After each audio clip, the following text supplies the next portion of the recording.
Welcome to episode 72 of Marathon Talk, powered by Abbott World Marathon Majors.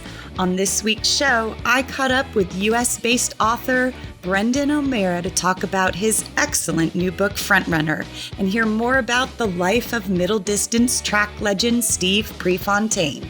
And also on this week's show, we've got news of the new Boston Marathon, qualifying standards, and an update on our latest Marathon Talk running challenge. Have the mile crushers caught up with the Dominators? Find this out and more on this episode of Marathon Talk. Deena, it's been 2 weeks. How you doing?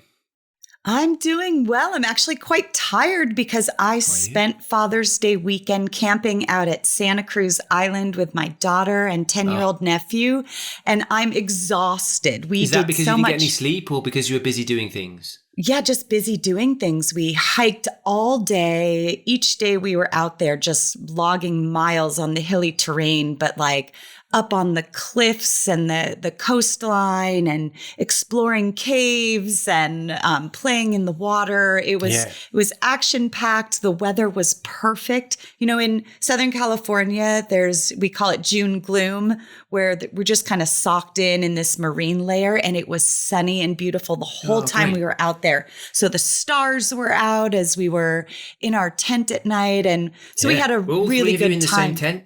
Yes. Yeah? Yes. So what was I told ghost stories before we went to bed. What was the best? I think I asked you this when you went last year, but I can't remember the outcome.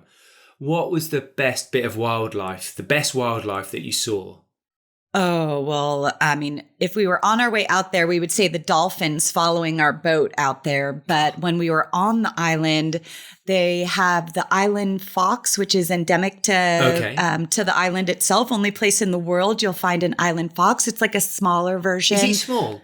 Because I don't know if this is true, but I can't remember if it's true that it's animals that grow on isolated islands become bigger, was my thought, over time. Because there's lack of predators, so there are some islands where animals are massive. Maybe it's like the kind of Galapagos Island story, or is it because they're small? I can't remember. I've wandered off topic with your animal stories. Anything else apart from the island fox?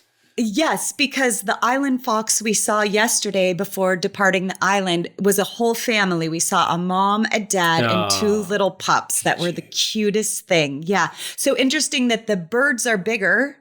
The birds, there's an island scrub jay that's endemic to the island as well. And that is bigger than the mainland version, but the fox are smaller. So yeah, it was great.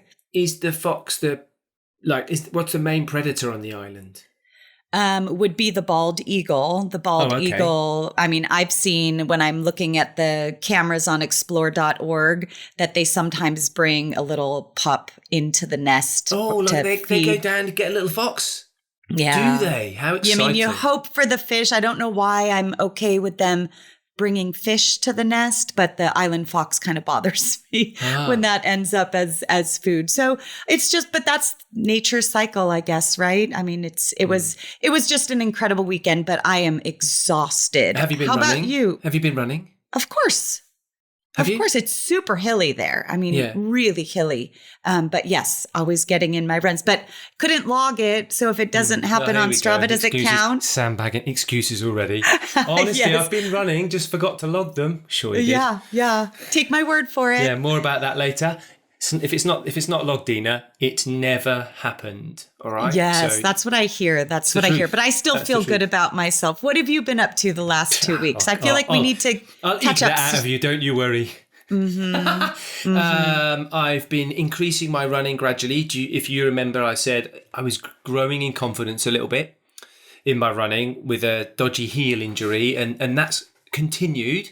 So that's resulted in 2 things: a longer run. So been a while since I went a bit longer. So I've now run 9 miles total. That's the distance I've built up to. I did log that, by the way.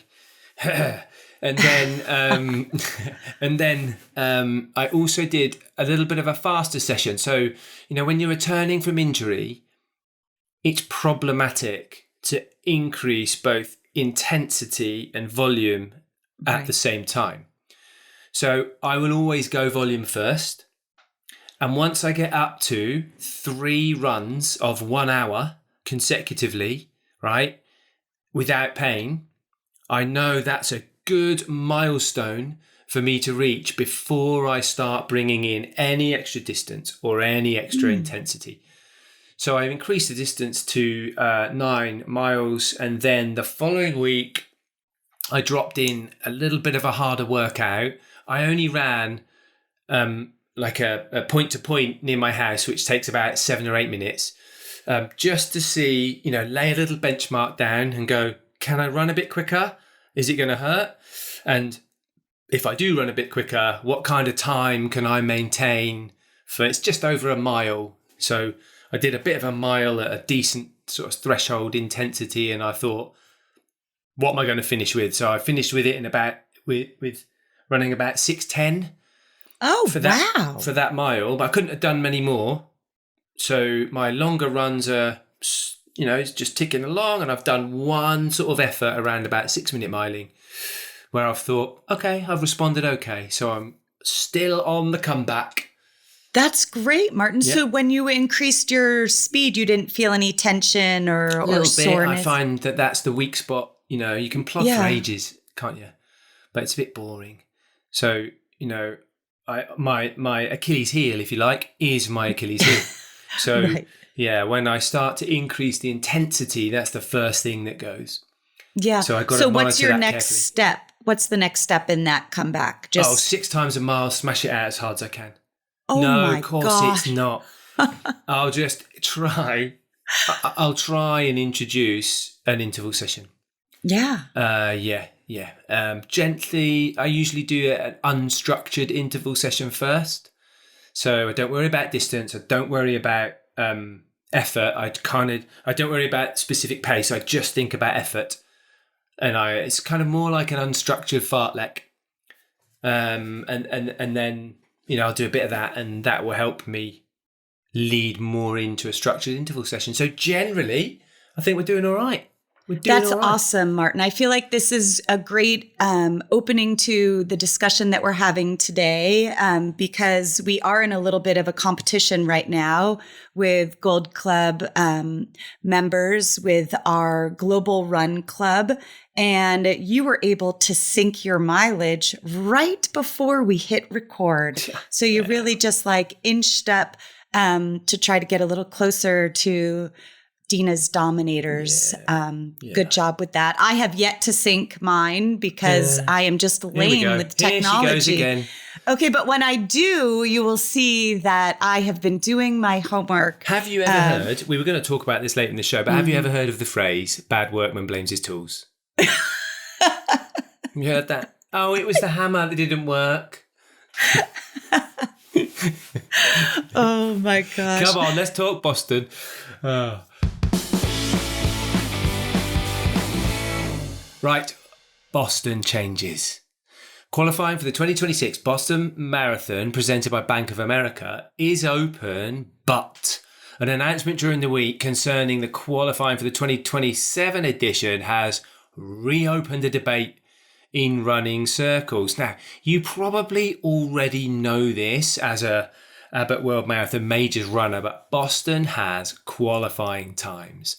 And one of the exciting things about that is that it can be really competitive to not only achieve one of those age-graded qualification times, but also to do that within a percentage of the published time so that you actually secure a place. So it's really quite difficult to get a place in the Boston Marathon. Now that makes it brilliant, isn't it? So I thought, Deena, I would struggle to get the Boston qualifying time. So what I've done is I've entered this really fast, really downhill all the way marathon so that I can just smash it out of the park. Turns out I'm not going to be able to do that. Don't believe it. Don't believe it. The Boston Marathon will introduce time adjustments for any qualifying times run on courses that are deemed to be net downhill by 1,500 feet, that is 457.2 metres, or more. Boston's net downhill is 1,275 feet. Now, annually, Boston review their qualifying times and the procedures for them. The Boston Athletic Association worked with data scientists, I said that in a really serious way, data scientists, to review all the qualifying times since 2022. And in doing so, they found out that athletes qualifying at courses with at least 1,500 feet of net elevation drop between start and finish received a substantial advantage. It kind of makes a lot of sense. To ensure parity for the 2027 Boston Marathon, a time adjustment will be added to all qualifying results from any course with a net downhill of 1,500 feet or more. So if your net downhill is 1,500 feet to 2,999 feet, your time adjustment is going to be 5 minutes. If it's 3,000 feet to 5,999 feet, then your time adjustment is 10 minutes. Now, I'm assuming it's really difficult to find a marathon that's got over 6,000 feet of downhill adjustment. So no one's going to go, oh, well, I'm over 5,995. It must be 5,999 or more. 5 to 10 minutes could be added to your marathon time if the course has net downhill elevation. What do you think? Well, this really messed with my thinking, and I had to read through this again because I was like, is a net downhill course? I mean, you were like, yeah, duh, it's an advantage. I think a net downhill of 6,000 feet would be an absolute quad burner, a nightmare. It seems like maybe it's an advantage the day of, but would you do that to your body? Yeah, but if you're close to that Boston qualifier, right? You're thinking, I'm so close. I need to get 5 minutes inside it. I've got to, right? You might be tempted to look for a net downhill course because you think, actually, I know you're making a sensible race choice, right? You're going to myself, I need to give myself every advantage to run this. I don't know this, Deena, for a fact. I didn't do my research well enough. But I wonder if there's something in Olympic qualifying standards where, if you're going to run an Olympic qualifying time, it has to be done on a course, right? Yeah. So there are that, of course, for world bests and world times. So I guess Boston's just bringing that in line to say, well, for our own race, actually, if you're going to get a net downhill course, we're going to take some time off you because of the advantage gained. Right. Because it is getting so uber competitive. I remember my husband, Andrew, getting that Boston qualifying time in LA by over 6 minutes. And he's like, all right, I qualified. And then it ended up, he ended up missing it by 20 something seconds because it was so you not only have these qualifying standards, you have to do it as fast or as much under that qualifying standard as possible. So maybe these downhill races, I'm thinking of a St. George in Utah, Mountains to Beach from Ojai to Ventura, or all these net downhill races. So they would be Boston qualifying races. Now I wonder if, those kinds of events now will go, well, I bet they tout themselves as Great Boston Qualifier. Right. Whereas now they're going to have to go, Boston Qualifier plus 5 minutes. Right. I wonder if they'll tweak their course to be 1499. Right. I feel like that will play to courses adjusting, but also people thinking oh my gosh, I'm going to qualify at this downhill race at what disadvantage of my body? I don't know. I always think of long-term, how is this going to have a long-term effect? I'm not into the immediate gratification of it, I just think running a race like that as a qualifier could really beat you up and then have disadvantages down the road, like injury. Well, Boston has a net downhill, 1,275, right? Yeah. So it would be acceptable if you were serious about a Boston qualifier to say, I'm going to try and replicate the conditions in which I'm going to race, particularly if you need to find a few minutes ahead of the Boston qualifier anyway. So, looking at races which are under 1,500 feet of net downhill, perhaps 1,000 feet to 500, to 1,500 feet. So you're still getting an experience, a little bit of net downhill, but you're not getting an advantage. So I wonder about the value of experience here over advantage. So, the Boston Athletic Association have said, well, you do get an advantage here. So we're going to take that advantage away. And in doing so, levels the playing field for everybody. Because there's recognition of, actually, I'm not going to try and cherry pick a downhill race to get a qualifying time. Now you're going to go, well, I've got to find the right race. The right race to prepare me to secure my my Boston qualifier. So I think it's leveling the playing field, even if it makes the qualification slightly harder. It levels the playing field a little bit. Right. That's a really good wrap up to that conversation, because if your fitness level is within this window of hitting 7-minute miles, then the downhill do you think the downhill is going to help you as much as this governor that is being brought to the race? It's fascinating that they keep tweaking it, because it just has gotten really competitive. So Boston Marathon has to keep looking at ways to keep it a level playing field.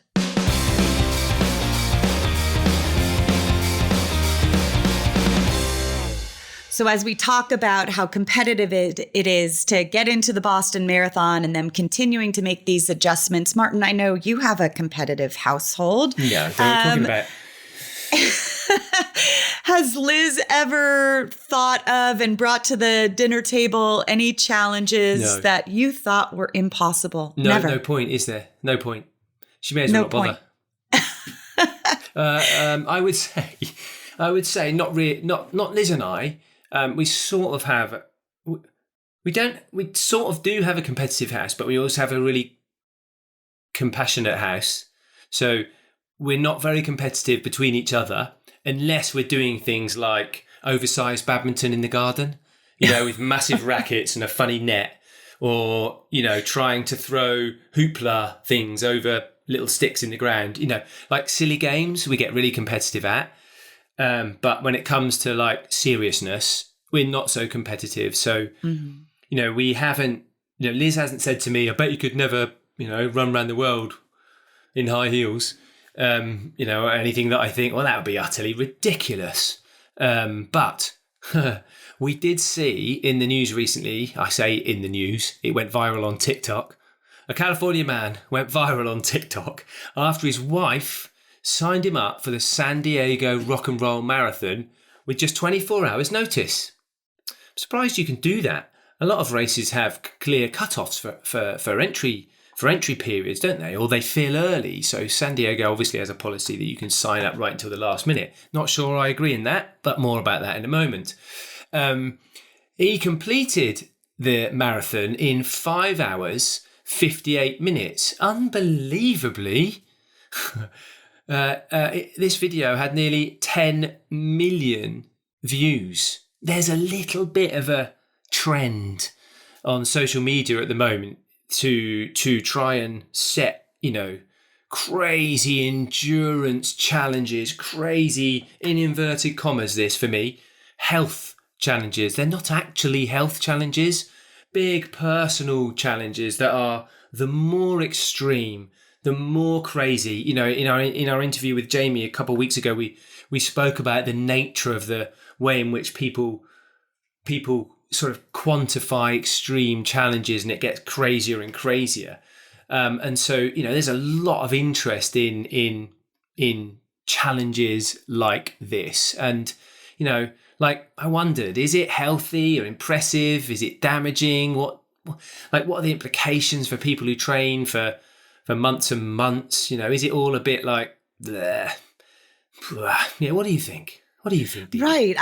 I was like, at first I was like, wow, that's really awesome to see that someone has the ability to do that. You think that it gives you that sense of belief, like our bodies can do hard things. But I've always believed that the marathon is special because you can't just wake up that morning and do it. You have to put in the work, and he definitely proved that theory wrong. But for some people, right? But some people don't. Yeah, for me, the worst saying in the world that I hear so often for so many years is no pain, no gain. Like, why Yeah. do we have this obsession with being uncomfortable or showing how disciplined we are, that we can cut out an entire food group and still sustain ourselves, or how we can, how we could wake up in the morning and even though we're not trained for it, like you opened the show with talking about this methodical, gradual increase of mileage before you start introducing speed work. Mm-hmm. That is so reasonable to me, right? Well, to just inch away at your fitness, and maybe that's. Some would say, Deena, we're like a bit boring because of that. You know, I imagine the youth, right? Yeah. The youth might go, "Ha ha, you've got no sense of adventure."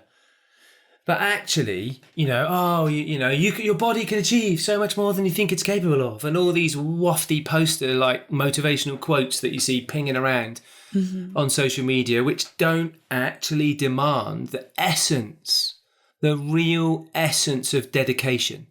Right. See, now I think that the essence of perseverance, of dedication, of commitment, these are lost things. Right? Because people want instant, amplified gratification. Because that's the way in which our world has been progressing, you know, really expressive individualism where my truth is the only truth. Everything I do at high intensity.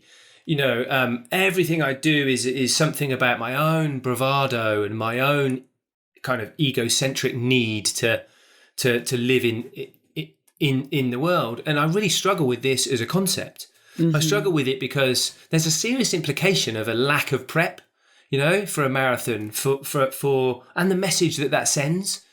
You know, yes, some people, and I often say this, we could, when I'm coaching people, I say, we could, if you want, now at the beginning of their marathon journey, if you want, we could go out and I could force you all to run a marathon tomorrow. And the likelihood is that I could probably get most people round. And I always follow up with, but it really wouldn't be pretty. Right? And what's the point? You know, if we had to, if our lives depended on it, and often, thankfully, they don't, we could cover 26.2 miles tomorrow. But what's the point? We may as well enjoy it. And a part of experiencing a marathon is you put some effort in. Right? And you train for it and you prepare your body and you understand with discipline and dedication and commitment and perseverance what lies ahead. So, you know, I think it's really important for a person to experience that over and above the joy of experiencing that process outstrips the joy of the instant gratification that you get from not doing anything and then trying to do it. Right? Absolutely. So you know, there's big, wider societal issues around the things we're espousing with instant gratification. Like, no, I can do it with no application. I can do it with no effort, but I can get maximal individual return. I don't even have to try. I don't even actually retry. Now, I actually think secretly that I wonder if this is not a position of strength. It doesn't show strength. Rather, it probably demonstrates a lack of confidence in a person's ability or capacity to really diligently prepare, patiently, to apply that dedication to the process. So, you know, I probably get this thrown back at me. However, you know, I think it's respectful to the marathon event. It's respectful to your fellow participants. It's respectful to your own body to do some prep. And you learn a lot when you do that. Right. Well said, Martin, because the discipline it takes to put in a 4-month block of training and wake up and prioritize those runs and prioritize the healthy progression of adaptation, that is really admirable. And when you're doing that, you can rely on those really inspiring quotes, like rising above the discomfort in the last 10K of the race. Like that's when those quotes really come into play, but not for these grandiose expressions of who you are, and that you can do hard things without preparation. So I agree to that. I also really believe that if you put in the work and that marathon can be more enjoyable because your fitness level is there, then you're creating a lifestyle of it, right? And that's what I like to see. I like to see these long haulers, right? These people that just come back year after year and they put in the work and they've just created a whole lifestyle of discipline as opposed to just jumping into it. Yeah. Is this your lifestyle? No. Well, how does it repeatedly nourish you then? You know, it's like speed dating the marathon, isn't it? Like if you're going to have a meaningful relationship, stay with it. Anyway, gosh. Well said. Rant on. Right, shall we meet our guest this week? Today's guest is an award-winning journalist, author, and host of the Creative Nonfiction podcast, where he has interviewed hundreds of storytellers. With over 2 decades of sports journalism experience, and perhaps combined with living in Eugene, Oregon, Brendan O'Meara's latest work is The Frontrunner, The Life of Steve Prefontaine. Brendan took on writing this biography of one of the most iconic middle distance runners of the 20th century who tragically passed away just over 50 years ago. I can't wait to dive into this conversation. Brendan, welcome to Marathon Talk. Well, it's a pleasure, Deena. I'm thrilled to be here to speak to you and to talk about Steve Prefontaine. This ought to be fun. It must have been such a huge undertaking, and I think I'd like to start with the book and Steve Prefontaine's legacy. So, if you could tell our listeners a brief synopsis of who Steve Prefontaine was and what drew you into the subject of writing his biography. Yeah, I think going back, 50 to 55 years ago, he just became one of the most iconic and iconoclastic middle distance runners this country has ever seen. And he still towers over track and field, American track and field to this day. Something I'm sure you can attest to too, having been so steeped in it for so long.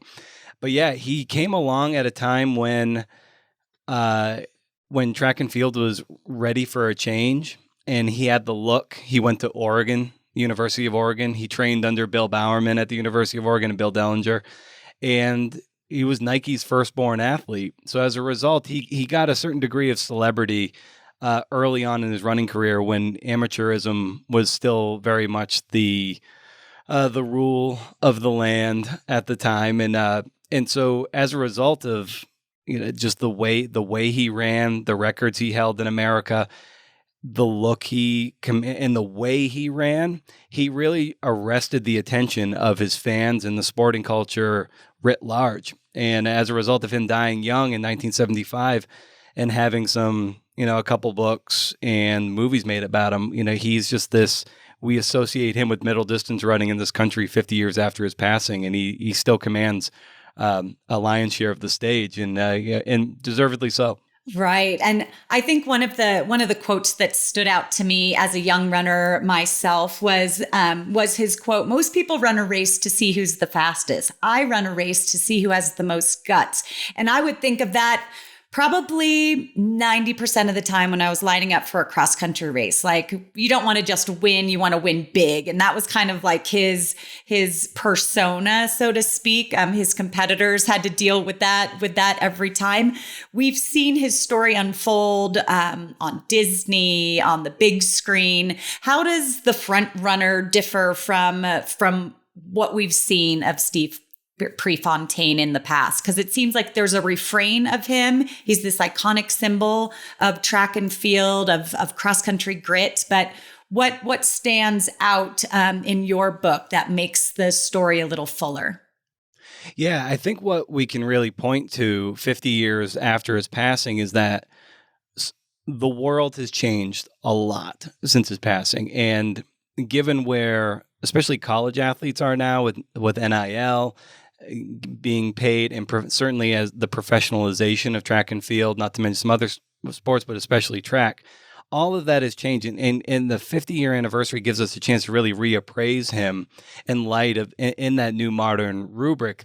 because back in the day, he was standing for athlete empowerment and a certain degree of athlete activism that we're seeing manifest now. And as a result of he was so far ahead of his time in that regard, being able to challenge the power structures of the American Athletic Union, the AAU, and Amateur Athletic Union. I'm sorry. Yeah.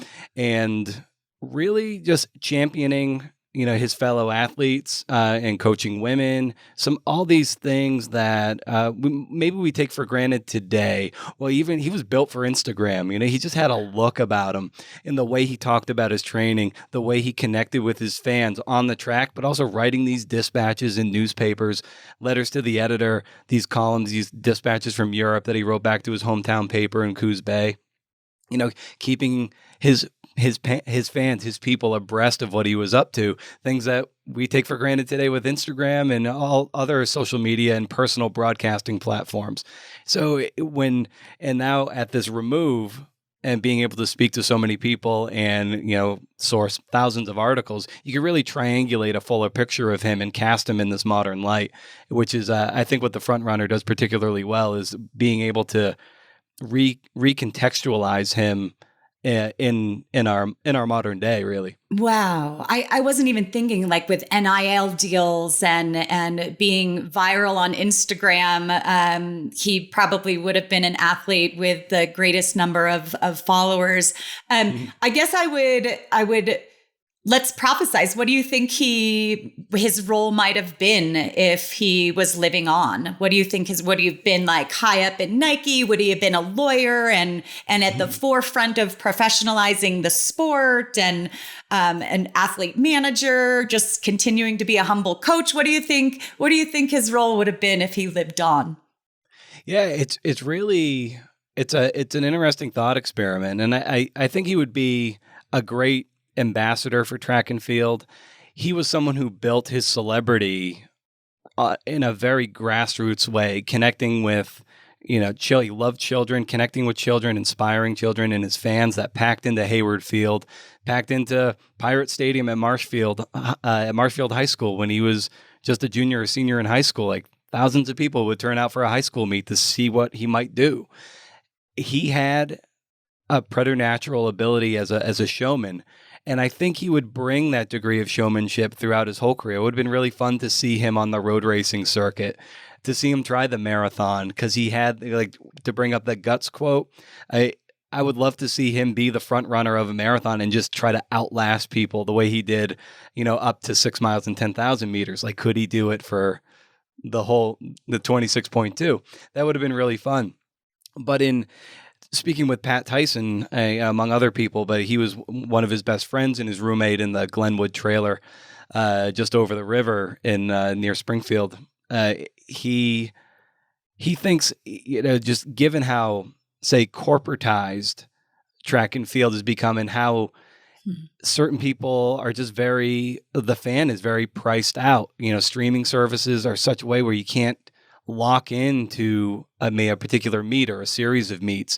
I think he wouldn't stand for that. He would make access to track very democratized so that those little kids who are inspired by the modern athlete, they can latch on to an athlete and follow that athlete's trajectory and have that connection.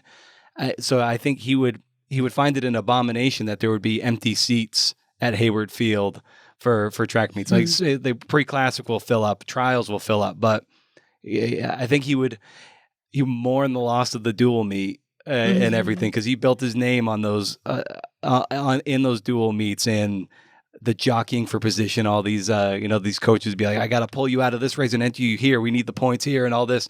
I think he would make sure that we didn't lose what was so electric about the track and field he came up in. So I think he would just be the greatest ambassador and doing away with some of the gatekeeping and the pricing out of people. You would make track accessible and fun to attend. Oh, you're like his voice living on. It's so fantastic. Because he was so committed to the fans. The fan base. Yeah. So much that if he was disappointed after a race, he felt more like he let his fans down than letting himself down or his coach down. It was more about the fan base. And like, these people came to watch me break a 4-minute mile or win this race. And I fell short in the finishing kick. So he really was committed to those fans, as well as the sport as a whole. Are there any misconceptions you found? Like, things that we might think about Prefontaine, but your research clarified something different? I think given the popular portrayal of him as kind of a one-note, arrogant, brash figure was very reductive for his character. And so that was a big challenge for me to get into the archives, to find as many people to talk to as possible, to get inside his head as best as possible. And I always ask people, be like, where's his head at here? Where's his head at? Where's his head at? Over and over again. And as a result of doing that, I was trying to round out his character and get to the man behind the myth, this legend that we know, and be like, no, well, he was a teammate, a boyfriend, a best friend, and he was so much more than this, almost like this legendary caricature. He was a very sensitive guy. And as a result of trying to get beyond that mythology, it was like, he was more of a tender spirit than I think people give him credit for. He was a monster on the track in the best possible way, but like stepping away from it, especially when he was humbled after the Olympics, he was a much more outwardly driven, and service-driven athlete versus being more selfishly driven. In structuring the book, it's like, at first he was pretty insecure, like trying to find his place in the world, trying to find his voice as an athlete.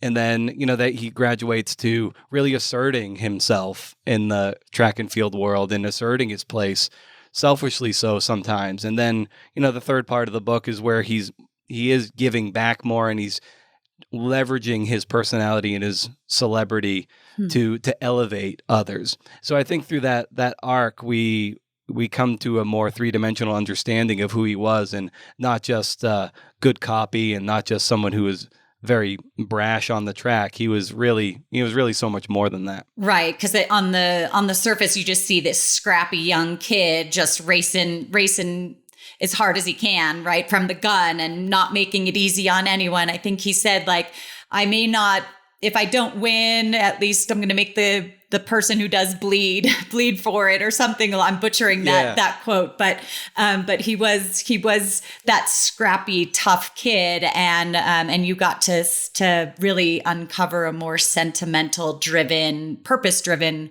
part of him. So let's look at that writing process, because as you're speaking, I'm thinking like this. Brendan's kind of like an actor taking on a role of a character, like just needing to immerse. Did you feel like you were immersing yourself in his life, that you were kind of feeling what he may have felt in this process? How long was the writing process? And then did you feel that you were sort of like the actor playing his part as you were trying to tap into who he was? Yeah. More than an actor, you almost feel like a vessel, but which I guess an actor is in a way, for someone's story, like really channeling that. So beginning to end, soup to nuts, let's say book proposal to when it was published, about 3 years, which is a kind of a short runway for biography. But to your point of feeling like you're really inhabiting that person, like part of biography is world building. And I think we often associate world building with like fantasy and Narnia or Hogwarts and Middle Earth. But in biography, these people aren't acting, or they aren't living in a vacuum. There are these other forces at play that help forge their character. So being able to immerse myself in the late 60s, early 70s, mid 70s culture. And I don't go much into, say, like Vietnam or Watergate and all that stuff that's going on. But the world that he is trafficking in is this old world amateurism and the brackish waters to something that's a bit more professional. And they are in this very transitionary period of track and field. So being able to sink into that world and inhabit it was pretty energizing and fun. And through the research, like I would say, I would do everything chronologically, newspapers.com being the greatest gift to a biographer. These days you have access to just thousands and thousands of articles. So I would go from, the earliest mentions of him, which tend to be, there were some when he was a little kid, like a little Boy Scout things in the 50s. But then as he's finally hitting the track, you get a sense, okay, here he is in 1965, starting to get his feet under him. He wasn't this champion right from the start. Like he really struggled early on until, eventually he did start to hit a rocket ship. But living with him in that regard, he came to life to me in such a visceral way. And I would lose sight or I would forget that he's going to die in 1975, like, because he just felt so vibrant. And then I'm like, oh no, like he's only got a few more months to go. And I research, and then of course he passes, and I'd just be gutted. And then not to compare, my feelings of feeling gutted to his closest friends and family, but when you're steeped in his life and he feels so vibrant and alive, I did feel like I was losing a friend. And then I'd get access to maybe a different archive, and I'd start the process all over again. I'm like, oh, here we go. Like, and then go through the start. I'm like, oh, damn it. Like, he's gonna die again. Darn it. And it would be like this thing of like, my heart would just get ripped out of my chest. I'm like, oh my God, I just lost my friend again. And that was just through the research. And then the writing, of course, you're doing it over and over and over and over again. And it's just like, oh, shoot. And I think that's just a testament to how vibrant a person he was, that even though I was so steeped in his life, that even the carpet or the tablecloth being ripped out from under me, having been so steeped in his life, the fact that that was a surprise every single time. I'd like to think that the reader will feel similarly immersed in his life, and will, even though they know the ending, they're still going to be like kind of surprised by it in a way, like, oh no, like we're gonna lose him. We just got a new understanding. He felt so alive and vibrant. And here we go again. We're going to lose him. And that was definitely an experience I had through the research, and then, of course, the writing of the book. Right. And because you had to cast such a large net to get so many of those details, and for him to die 1,000 deaths in your writing process must have been so, I don't know, like an emotional ride.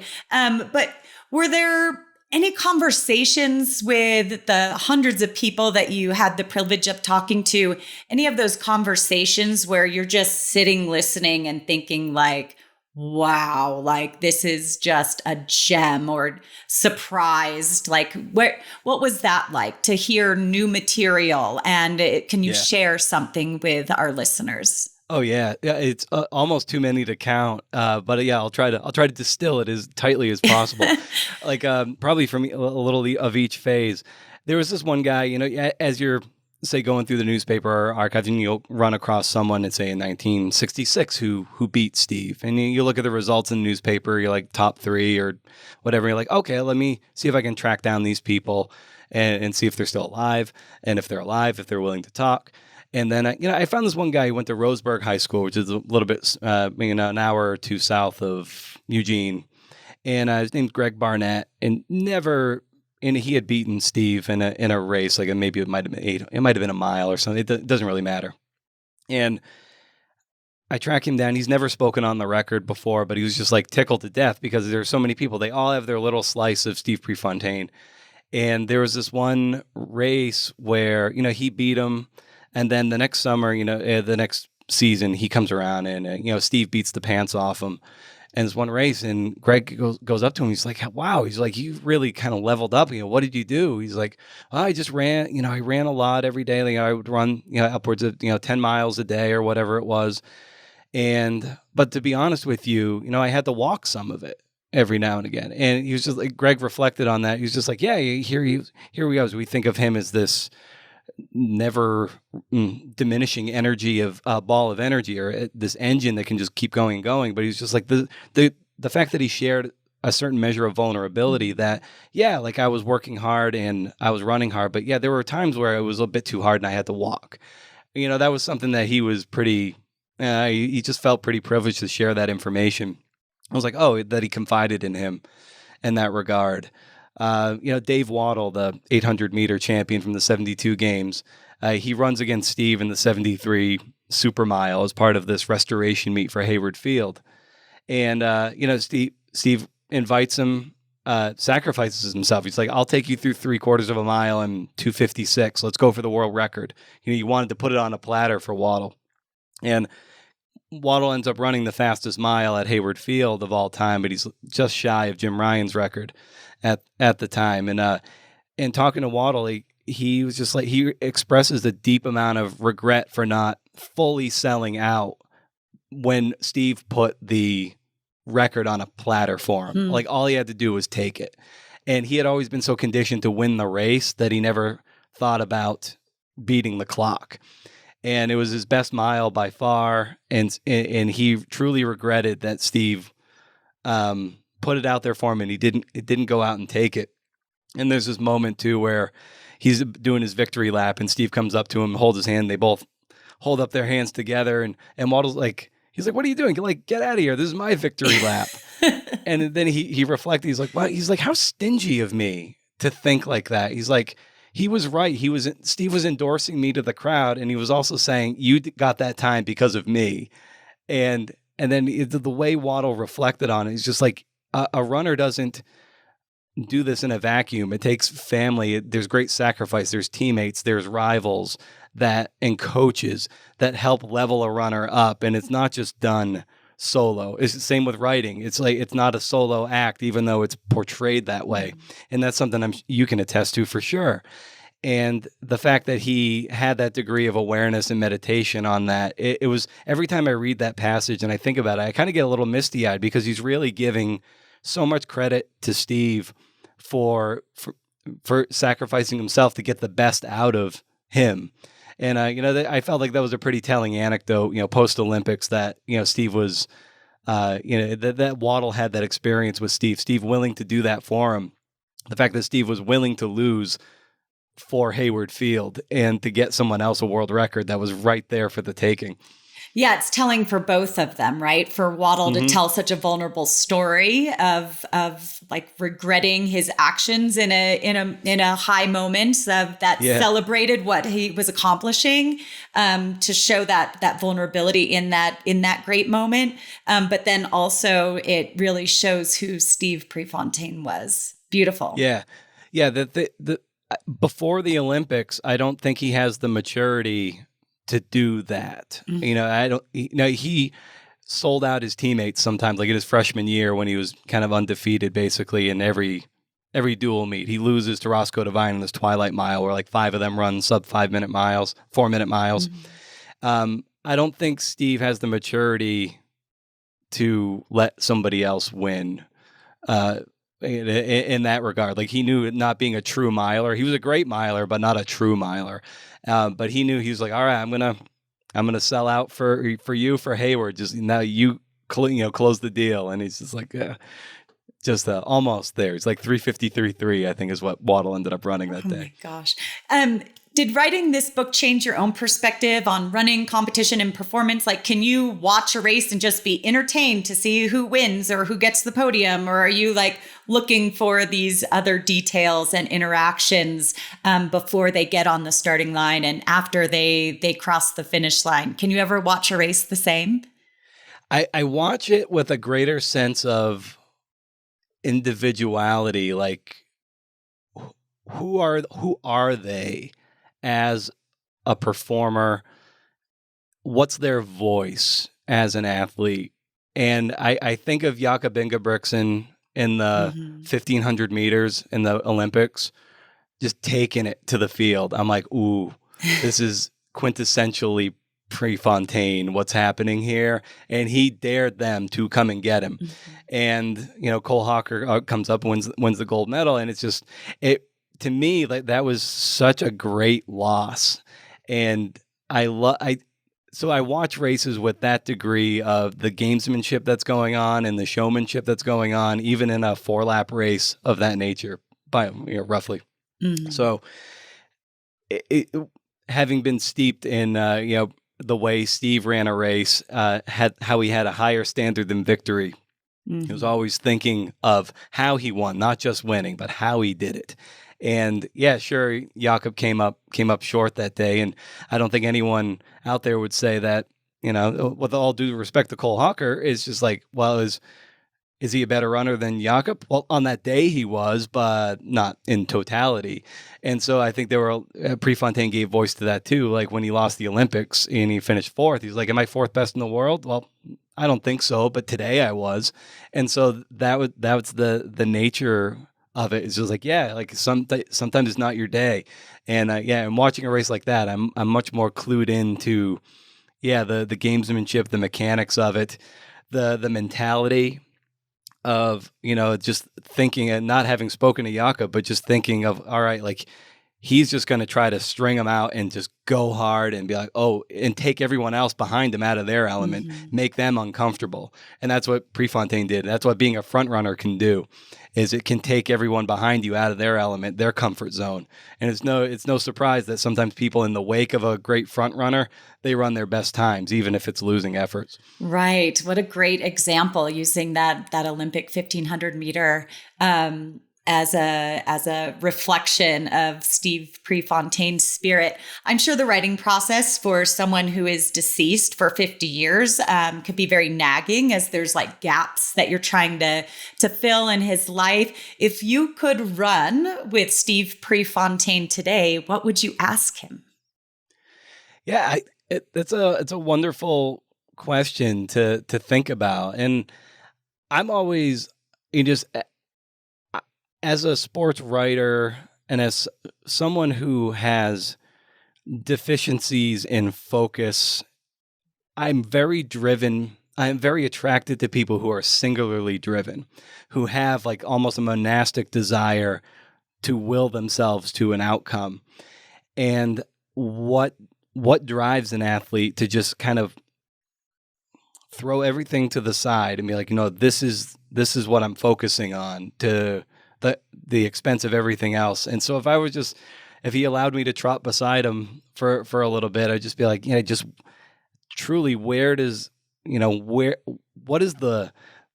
do you replenish that well? What are you thinking to persevere in that phase? He could have he didn't have to win by 100 yards. He could have won by 10 yards and have more in the tank for another race, but he had this higher standard than just winning. And I'd just be like, when does that dawn on you? And I have an idea of that through the book. It would be cool to hear him articulate it. And it's just like, this is just, how do you stay driven and how do you stay focused? And, how do you, with things always pecking and nagging at our attention, how do you stay on the straight and narrow and focus on the things that matter? I'm just someone who's easily distracted and just love people who have that devotion. I'd love to just hear him articulate it more in his own words. And yeah, that's beautiful. And what do you think he would say to the younger generation today, as in regards to like training and racing? What would his little pep talk before the start line, or his pep talk in training, what would that sound like if he were to give that advice? I think he would, just like his most famous quote is to give anything less than your best is to sacrifice the gift. So I think he would always be pushing you, you might not be the best, you might not win this race, but you can always be running an internal race and trying to manifest the best version of yourself. And you might not be a world champion or an American champion, or even a high school conference champion, but you can measure yourself against your past and be a better version of yourself. And I think he would always encourage people to take that ethos into their careers, or their athletic careers. And in race, he articulated to some of the young women he coaches, like, don't think about like how far you have to go. Just kind of think where you are right now and like where your feet are at this particular moment. And I think that would be kind of in micro, you just focus where you are, and in macro, just be like, just be the best you possible. And as a result of that energy will inspire others, be it on the track or, whatever field of inquiry they proceed, that they tackle in life. Yeah, that's beautiful. And with this book, what do you hope readers feel? Like, I love the quote by Maya Angelou, like, people will forget what you did and forget what you said, but they'll never forget how you made them feel. So what do you hope readers feel if they're reading the book? And we talked before, I hit that record button, darn it. And you said, if you can see people like listening to the audio version of this book, and their long runs as they're training for their marathon. So what do you hope they feel or walk away from after reading? Yeah, I'd like to think that people will come away from it with this a greater understanding of who he was, flaws and all, and that he comes alive in a way that maybe they haven't experienced before. They have a deeper understanding through all these telling anecdotes from fans, some fans, some family members, friends, and rivals, and you can really get a sense of what a singular force he was. He just came along at the perfect time to be the figure and the lightning rod for a new American track and field. And I just hope people come away feeling inspired, feeling like he came alive in a new way, and that they'll kind of take that energy and kind of parlay it forward. Like, oh yeah, maybe I whatever it is, I want to run a little bit harder, push myself a little bit farther. And nobody squeezed more life out of 24 years than Steve Prefontaine. I like to think that those who have the time and have been granted the time afforded us will make the best of our time and use his life as inspiration for that. Beautifully said, Brendan. The book is The Frontrunner, The Life of Steve Prefontaine. I know what I'll be giving as birthday and Christmas gifts for the rest of the year. You can listen to more of Brendan O'Meara on the Creative Nonfiction podcast. Brendan, thank you so much for your time and expertise and just gifting the world with this book. Oh, what a pleasure to be in conversation with you, Deena. Thanks so much for your time and inquiry.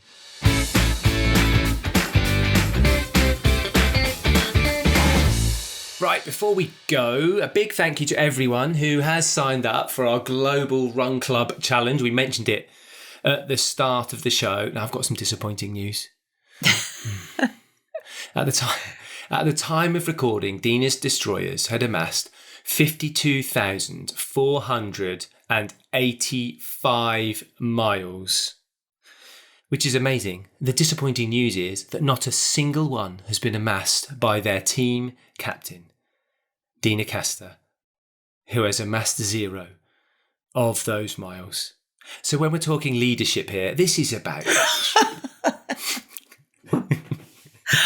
Oh we've my We've just had this discussion around dedication, commitment, purpose. Walking the talk, Deena, walking the talk. Anything to say? Yes, Strava. I would love some help in syncing my my account with my team, because as soon as that happens, Martin, yes, I'm going to throw this conversation back in your face. I look forward to that. Deena's Destroyers are on 52,485 miles. Martin's Mile Crushers, 38,975. So at the moment, we're some way behind. Yes, however, if we do look at miles per athlete, Martin's athletes are definitely more of the distance, ultra distance style, because per athlete, I have 63 and a half miles to Martin's 66.4. So there we go. So this is a close race. Come on, Deena's team. Let's do this. Yeah, you got more. The thing is, you've got more people in the team than me. But mine are running, my team are running further. So significantly they've logged individually, they've logged more miles, although collectively they've logged less. Quite good, this. And of course, individually, I've also logged more miles than you. Anyway, you can join the challenge by downloading the Global Run Club app on your preferred app store. If you're on Instagram, just comment challenge on any of our posts. We'll DM you a link. That's challenge on any of our Instagram posts. We'll DM you a link. That is it for another episode of Marathon Talk. If this is your first time listening, don't forget to subscribe on Spotify, Apple Podcasts, or your favorite podcast platform. You can also follow our social media channels for more. Search Marathon Talk on your platform of choice. Martin, how will you be enjoying the British summertime? Well, any long, and I mean long-term listeners to the show will know that I started recording Marathon Talk not long after my daughter was born. So it's with kind of, well, I don't really know what it's with, but this week my daughter left school, right? So this week she finished her GCSEs, she turned 16, she has left school. So, I started Marathon Talk talking about a toddler and what I was doing with a tiny daughter.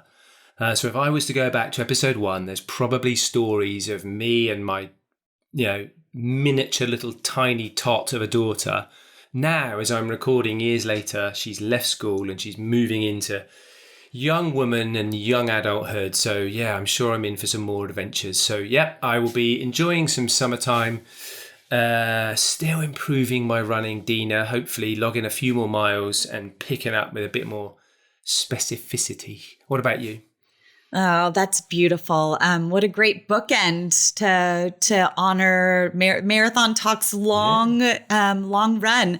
Congratulations to her. That's so exciting to have culminated. It's stressful. The end of school year is really, really stressful for these kids. For the parents, so congratulations. Just add parents. Yeah, because they not only realize the significance of what the kids are doing, but they're feeding on the stress involved in it all and trying to nurture and calm. It's not easy. I am just going to enjoy summer. We have some family coming into town, so I just came off of a camping trip, but have some camping and paddleboarding in the very near future. So exciting to have some lake time. It's always my favorite time of year to get on the lake and enjoy a morning cup of coffee while sitting on the board or just enjoying the wildlife passing by. So summertime, we love you. Awesome. That's it. Until then, enjoy the run wherever it takes you.